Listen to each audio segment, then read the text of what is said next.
Si tu valorises la vertu au profit du vice, c'est sans doute que tu agis par égoïsme et par peur. Les hommes forts, les hommes puissants, ce sont les hommes qui valorisent le vice, qui sont prêts à agir de manière immorale parce que la nature a fait l'homme à la fois moral et immoral, et il est donc normal de suivre l'élan que la nature a donné à l'homme et donc d'assouvir ses pulsions immorales, qu'elles soient criminelles, sexuelles. C'est le résumé de la philosophie dans le boudoir de Sade. Si tu as moins de 18 ans, voilà, je le dis, le contenu, probablement que le contenu sera pour les gens qui ont plus de 18 ans. Ceci dit, voilà, tu fais ce que tu veux. La seule manière d'être heureux, c'est de suivre ses passions. Dans ce petit livre, La philosophie dans le boudoir, c'est une pièce de théâtre dans laquelle le but, c'est d'éduquer Eugénie, une fille vierge, pour la rendre aussi mauvaise qu'elle. Par elle, je veux bien parler de Madame de Saint-Ange, qui est une amie de Dolmancé qui prend la voix de Sade, Dolmancé qui étant le personnage principal. Enfin, ils sont tous personnages principaux, mais Dolmancé, c'est celui qui va apprendre le vice justement à ces personnages en leur proposant sa vision du monde. La pièce articule d'un côté dialogue, fiction, sexuelle, avec des passages très explicites, et d'un autre côté des justifications théoriques sur ces pratiques. La décence contrarie la nature. Le but, c'est de jouir. Le plus grand plaisir de l'homme, c'est ça en fait, le plus grand plaisir de l'homme, c'est de prendre du plaisir. Et le but, à partir de ce plaisir, ce n'est pas d'engendrer, comme le prêche l'Église catholique, mais simplement de baiser, de foutre, comme ils disent dans le texte. C'est pourquoi il faut donc préférer la sodomie, parce que la sodomie, eh bien, elle permet de foutre sans enfanter, sans engendrer. À ce titre, les prostituées sont les seules femmes philosophes, car elles jouissent beaucoup et elles sont rémunérées par la société. Dans le dialogue numéro 3, on a un cours d'anatomie sexuelle de base. Voilà, où on apprend à Eugénie ce que c'est qu'un clitoris, ce que c'est qu'un vagin, etc., ce que c'est qu'un anus, et comment on peut prendre du plaisir avec tout ça. Qu'est-ce que la vertu? En fait, la vertu, c'est une barrière contre le tempérament. Et en fait, les gens qui pratiquent la vertu, ce sont des gens qui ont beaucoup d'amour de soi et qui sont beaucoup dans les convenances, dans l'artificialité. La nature, elle, c'est une matière en action.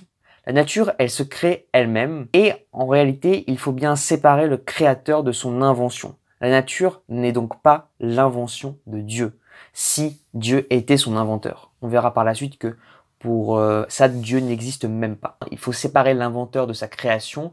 L'horloger n'a pas grand-chose à voir avec son horloge.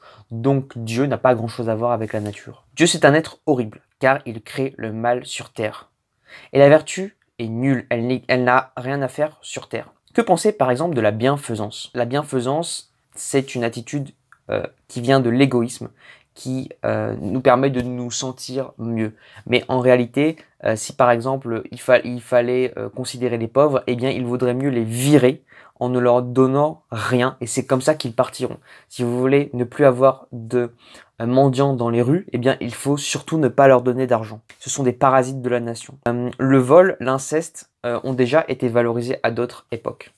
Et le mariage enferme les filles qui auraient des désirs à un autre homme.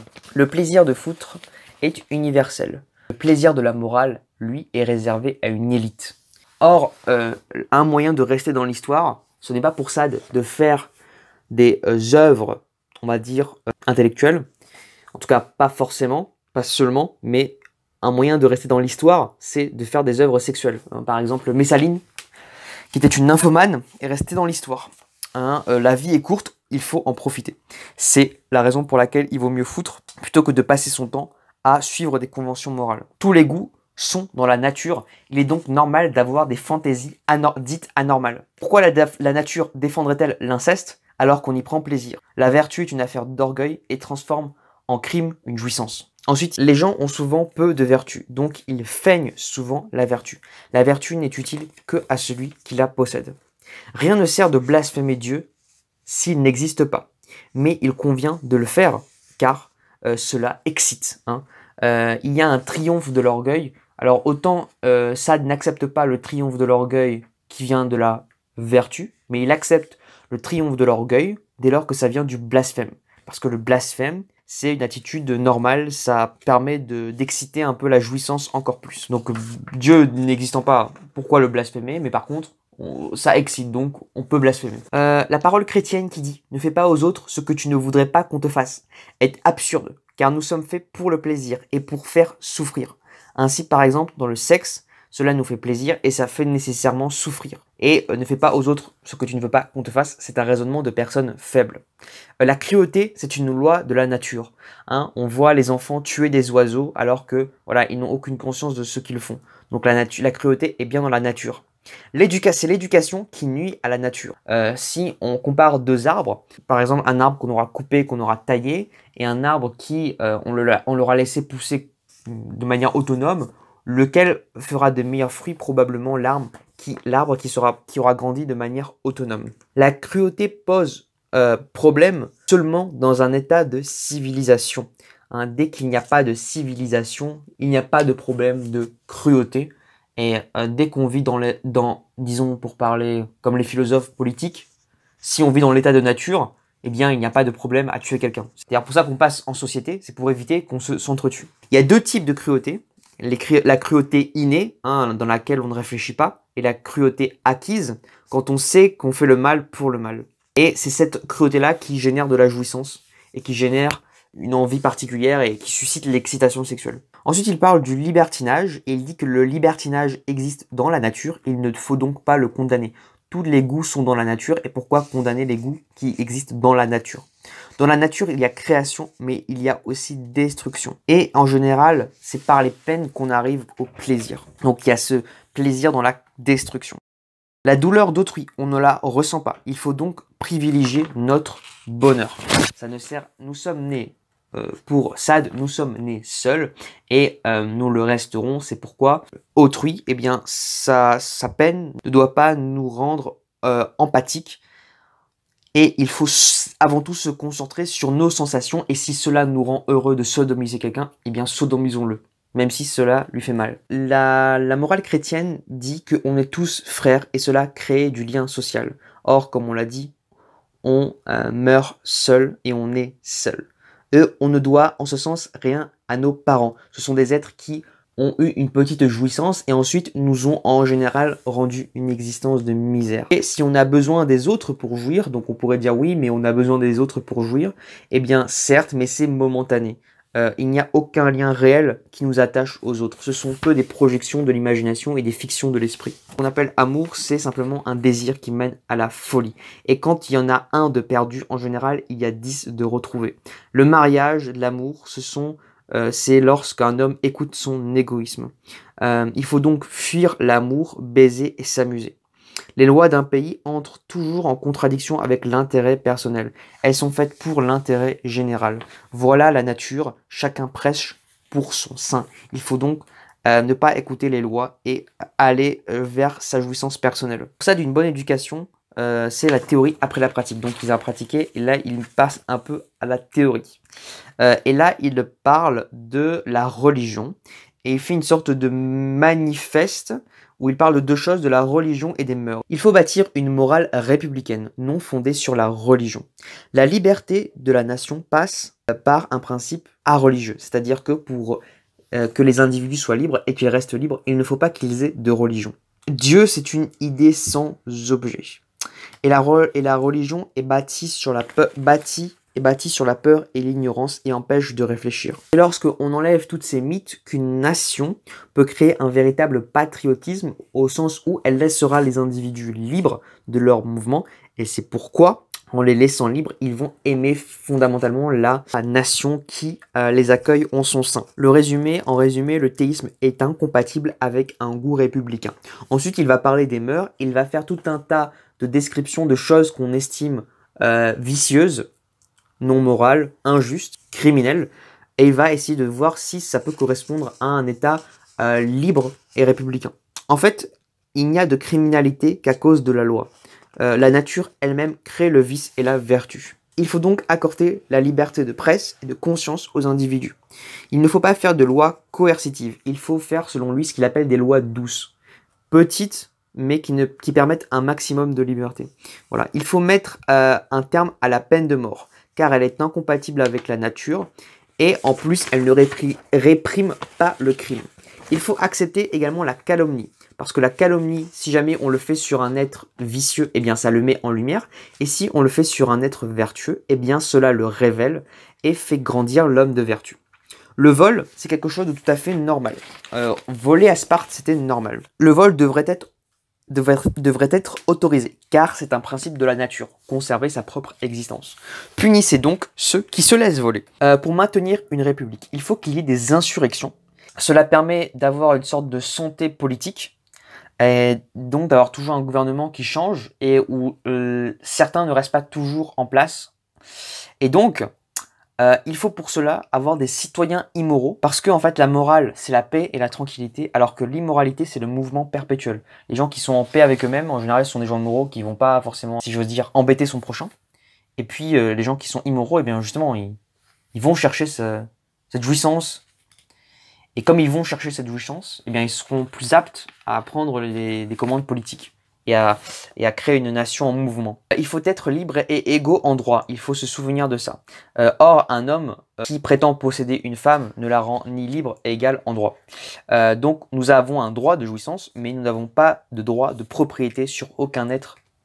Et les enfants sans parents. La conséquence, ce serait que, du coup, ça fait qu'il y aurait des gens dispersés, etc. Puisque pour ça, il faut que tout le monde puisse coucher avec tout le monde et qu'il n'y ait aucune conséquence derrière.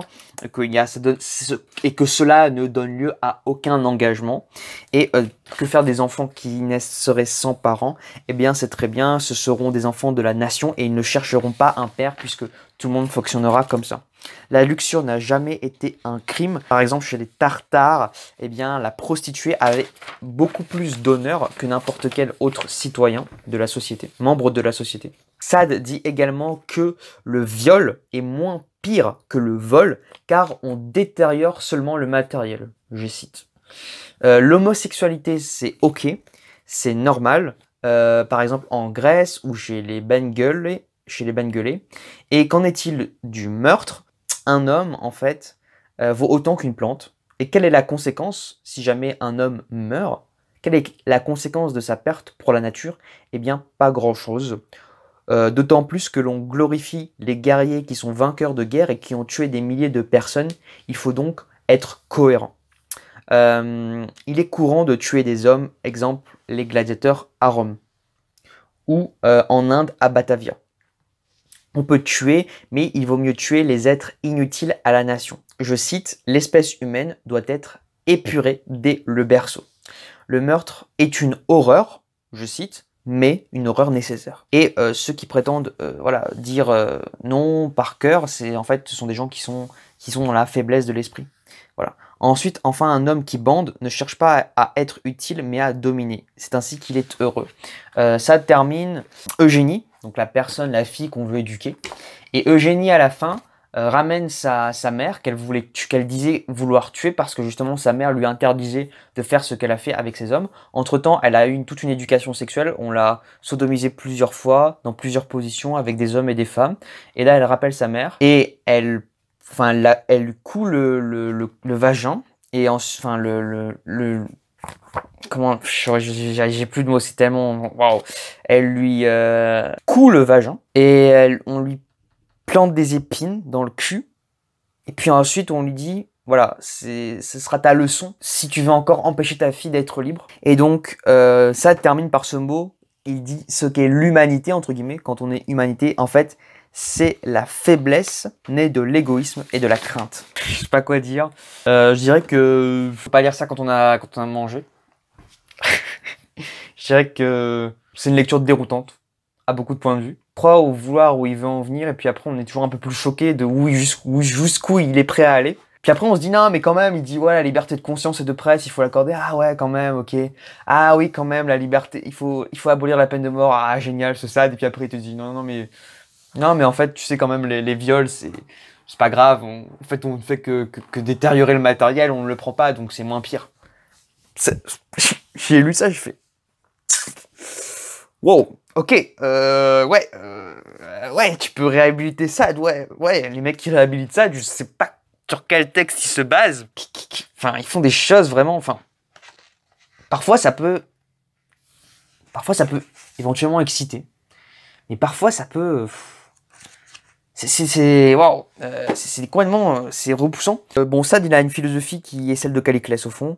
C'est justement la philosophie un peu non démocratique, si j'ose dire. Parce que en fait, dès qu'on est non démocratique, on pense qu'il y a ce sont les plus forts gouvernés qui doivent qui doivent profiter et jouir de la vie, et ceux qui sont faibles en fait n'ont pas à jouir de la vie. C'est vrai que c'est hyper anti-religieux. Je pense qu'à l'époque c'est assez subversif, et que la sodomie à l'époque c'est vraiment un crime, donc c'est vrai que dire que la sodomie c'est normal et tout, je pense qu'on est un peu héritier de ça au niveau de la sexualité, en tout cas un peu héritier de ça au niveau de la sexualité, qu'elle soit plus libérée en tout cas. Pas non plus héritier, hein, parce que lui...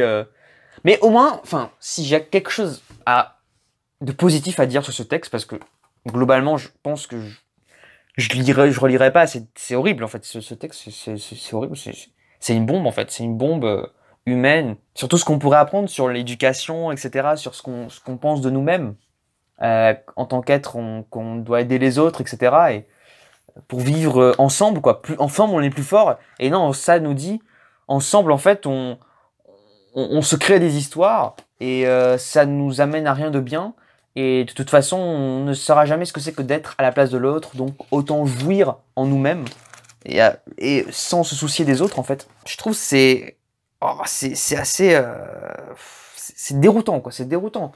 Bon, si je devais dire quelque chose de positif, c'est qu'il est plutôt cohérent. Apparemment, Sade était vraiment comme ça dans la vie et il n'hésitait pas à enfermer des femmes et à les battre, à les fouetter, etc. Chez lui. D'ailleurs, pour ça qu'il a fini en prison, je crois. Je sais pas si c'était pour ça. Non, peut-être parce qu'il était anti-religieux et peut-être qu'il était pour la révolution. Bon, je connais pas bien sa biographie. Mais bon. Donc il est plutôt cohérent. Donc il dit ça dans le livre et puis il l'applique dans la vraie vie. Voilà. Alors, est-ce que c'est bien ou pas, du coup je sais pas. Mais, mais bon, moi, il le fait, quoi. Voilà. Bon, bah, c'était le résumé de Sade. Je suis en retard de officiellement 4 livres aujourd'hui, en ayant terminé celui-là. Donc demain, je serai en retard de 5 livres. J'étais en retard de 5 livres avant de finir celui-là. Qu'est-ce qui s'est passé? Je vous ai dit, je voulais lire le livre qui faisait 600 pages. Malheureusement, mes techniques de lecture rapide n'ont pas été suffisantes. Elles n'ont pas été suffisantes. Et en fait, j'ai pas lu rapidement. Et bon, je ferai un point demain une autre fois sur mes techniques de lecture rapide parce que l'orage de Sade m'a un peu tué. Je vais continuer à lire.